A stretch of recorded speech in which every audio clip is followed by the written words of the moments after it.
Hi, and I'm here today with Nicole Sadd, who is Chief Executive of Rothamsted Enterprises, very long-standing friend of Agri-TechE. Nicole, lovely to see you. Lovely to see you, and thanks for having me here. So Nicole, part of Back to the Future is to do a little bit of looking back over the last 10 years. Goodness, the Rothamsted campus has changed a lot over the decade. Do you want to just talk us through what's been going on? Absolutely. So we started a little bit after AgriTechE, so we're celebrating our 10 years next year, and a lot has changed here on campus. So when we first started, it was quite niche AgriTech, the word AgriTech, and we saw a lot of focused companies coming through. But actually, after the last 5-10 years now, we're seeing a lot of different dynamic companies coming into the sector that might not have thought about farming as their goal, but a lot of engineering, AI and robotics companies that are potentially working in some other industry and now transforming their prototypes and ideas into farming. So the diversity of who we're seeing here on site has really changed. I think that brings more innovation, which is what we stand for, but also a little bit more competition in the sector. So that, I think, has changed initially on campus. Investment has changed quite a lot. So we had a lot of social impact investors quite a few years ago, and then of changes with Brexit was a real challenge, and now with the new European horizon side of things, we're hoping to see the opportunities coming back a little bit more. So yeah. I think the final thing, I suppose, is speed. The speed the innovation, because of climate change, and I suppose it's more prominent now to you and I. We're seeing the food shortages. The awareness of the sector, I think, has grown dramatically. And the speed at which these companies are having to innovate, so therefore the speed they're scaling up is really incredible, Yeah, it's an exciting time, right? And Rothamsted and all you do at Rothamsted Enterprise has been a major catalyst for that. So going forward to the next 10 years, when we're having this conversation in 10 years' time, what do you think the sort of exciting opportunities are, and almost what would be your call to arms? Who needs to do what to really accelerate this industry even faster?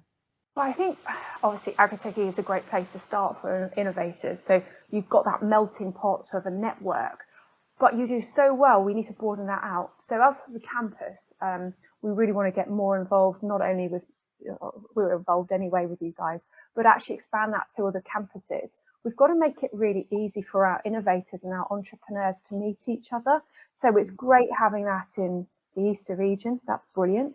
But actually we've got other campuses actually in Scotland, Rosalind and Aberystwyth down there, and Norwich Research Park. And actually as campuses, I think we need to be better connected, showcasing not only office and lab, but it's for the startup companies, it's really about that access to capability and the credibility. Perhaps a research institute will give those startup companies and entrepreneurs, information into their products and services. So I think we're doing well. I think we could always do better. You're right, actually. So, I mean, we've got in our membership SRUC up in Scotland, and I think their entrepreneurs tend to gravitate around there, and yours tend to stay around Rothamsted, and the Norwich ones, we work with Norwich Research Park, their members too, tend to stay with them. But you can see that there could be expertise that could be transferred across from the different host institutions, research institutions, to really support those growing ventures as well. Yeah, and we've started a pilot scheme between each campus, part of the BBSRC family, to actually access funding for tenants on the site, to really move that, I suppose, capability around the UK, because we might be the best for certain things, but it's in this sector now, it's really focusing on what we're good at and not competing with each other. It's signposting really, and really working together. So, international companies, global companies, we make it easier for people to understand who's doing what. I think we haven't quite nailed that at the moment. And coming back to the Rothamsted campus, what's your vision? Where's Rothamsted Enterprises heading over the next 10 years, Nicole? Oh, thanks. We've got quite an exciting vision. So we've been, like I said, just shy of 10 years, and we're entering our next phase now. So we're actually looking at a master plan on the campus at the Harpenden site. We're also looking at the Northwick site, and we've got a property up in Brooms Farm.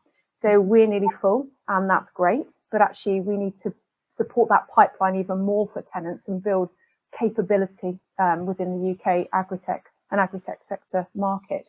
So we're actually looking to expand, but not only office and labs, it's about opening our campuses up for business. So the skills and accessibility of obviously skills and kit that we've got. It's not always easy for startup companies to pay for big kit, and we have access to that. But I think also looking at our funding landscape and how we can start helping businesses actually to scale up. We've got the starting bit right, and that valley of death we will see, but actually how we can really start scaling up those businesses, because ultimately all we want to see is those businesses succeed and make a product or service to the market that actually helps the food supply and the food sustainability side of things. That's our job.